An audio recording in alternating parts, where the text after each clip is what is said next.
नमस्कार दोस्तों। एआई दुनिया नोटबुक के इस नए एक्सप्लेनर में आपका बहुत बहुत स्वागत है। क्या आपने कभी सोचा है कि एक ग्राम प्रधान के पास असल में कितनी शक्तियां होती हैं? आज हम इसी जमीनी स्तर के प्रशासन को पूरी तरह से डिकोड करने जा रहे हैं। तो चलिए बिना किसी देरी के शुरू करते हैं। गांव के विकास में एक ग्राम प्रधान के पास आखिर कितनी पावर होती है? देखिए, ये जानना हम सभी के लिए बेहद जरूरी है। चाहे आप भविष्य में पंचायत चुनाव लड़ने की सोच रहे हों या फिर एक जागरूक नागरिक के तौर पर सिर्फ अपने गांव के सिस्टम को समझना चाहते हों, ये जानकारी आपके बहुत काम आने वाली है। फटाफट देख लेते हैं कि आज के इस एक्सप्लेनर में हम क्या क्या कवर करने वाले हैं।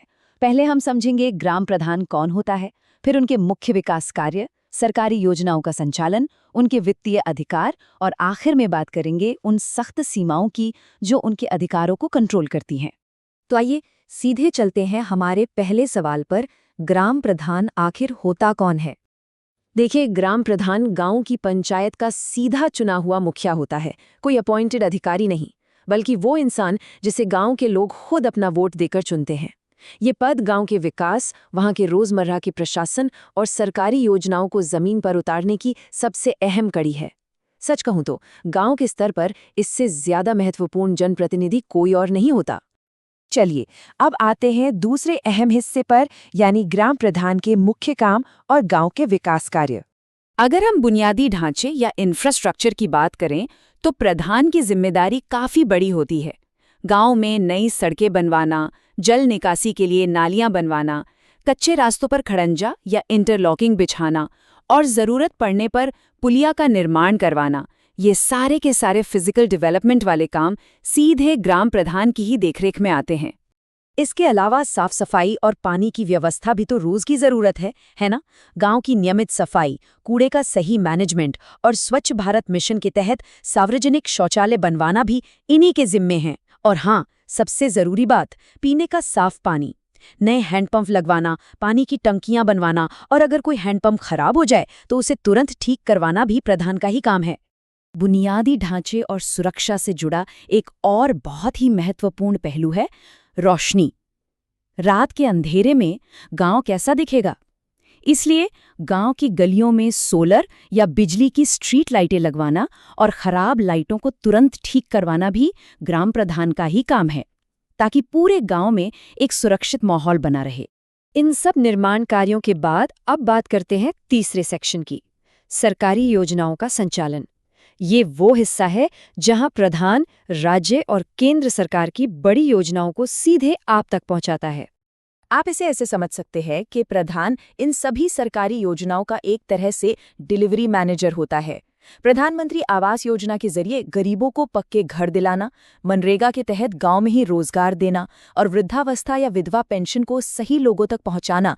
इसके साथ ही किसानों के लिए किसान सम्मान निधि और राशन कार्ड का सही वेरिफिकेशन करके ये सुनिश्चित करना कि फायदा उसी को मिले जिसे वाकई जरूरत है।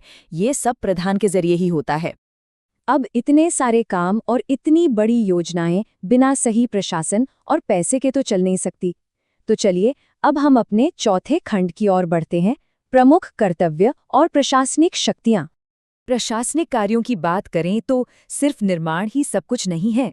प्रधान को ग्राम सभा की बैठकें नियमित रूप से बुलानी होती हैं। पूरे साल का पंचायत बजट तैयार करना और नई विकास योजनाओं को पास करना भी उन्हीं का काम है।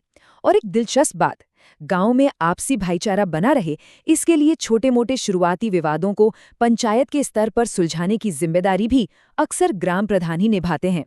अब अधिकारों और नियमों के बीच एक बड़ा ही बारीक संतुलन होता है।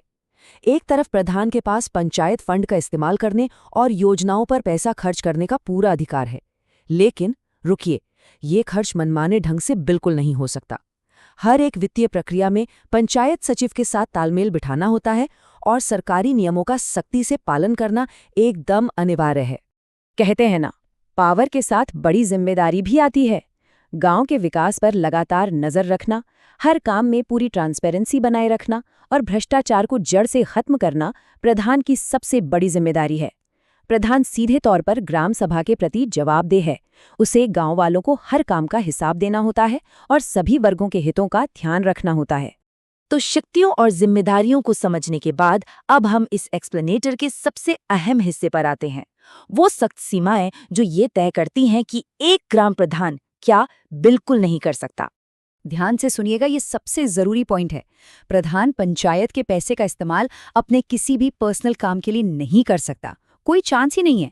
इसके अलावा बिना ग्राम सभा की मीटिंग बुलाए और बिना उनकी परमिशन के गांव का कोई भी बड़ा फैसला नहीं लिया जा सकता।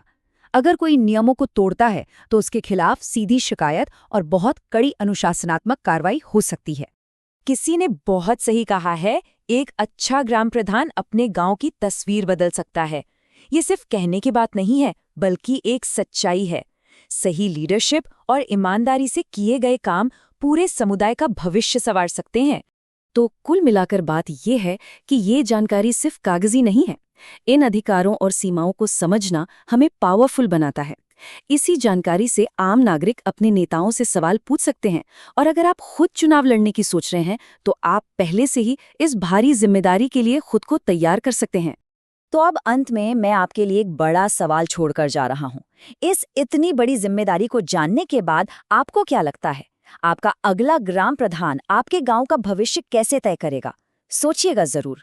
अगर आपको एआई दुनिया नोटबुक का ये एक्सप्लेनर पसंद आया हो तो इसे लाइक और शेयर करना ना भूलें। हमारे चैनल को सब्सक्राइब करें और वो घंटी का बटन जरूर दबाएं, ताकि हम आगे भी ऐसे ही मुद्दों को आपके लिए डिकोड करते रहें। अपना समय देने के लिए बहुत बहुत धन्यवाद।